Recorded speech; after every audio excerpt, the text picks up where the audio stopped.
নমস্কার বন্ধুরা, all India রান্নাঘরে আপনাদের স্বাগত। আজকে দেখাবো একটি নতুন রেসিপি, সবুজ পাবদা। প্রথমে পাবদা মাছগুলিকে কেটে ধুয়ে নিয়ে দিয়ে দেব হাফ চামচ লবণ, 1 চামচ হলুদ গুঁড়ো, 1 চামচ সর্ষের তেল দিয়ে মাছগুলির গায়ে ভালো করে মাখিয়ে নেব। এবারে কড়াইতে সর্ষের তেল দিয়ে পাবদা মাছগুলি ভেজে নেব।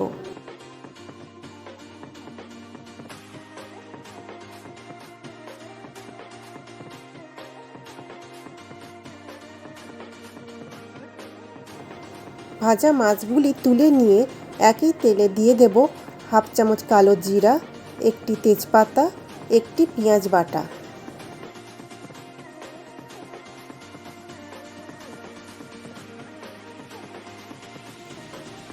একটি টমেটো বাটা দিয়ে মিশিয়ে নেব।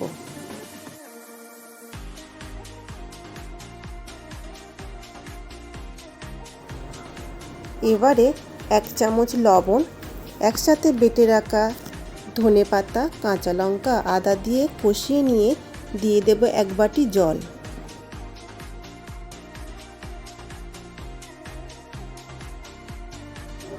জল ফুটে উঠলে ভেজে রাখা পাবদা মাছগুলি কড়াইতে দিয়ে 2 থেকে 3 মিনিট ঢাকা দিয়ে রেখে তুলে নিলেই তৈরি সবুজ পাবদা।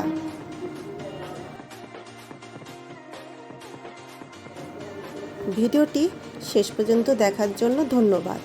পরের শনিবার আবারও একটি নতুন রেসিপি নিয়ে চলে আসব।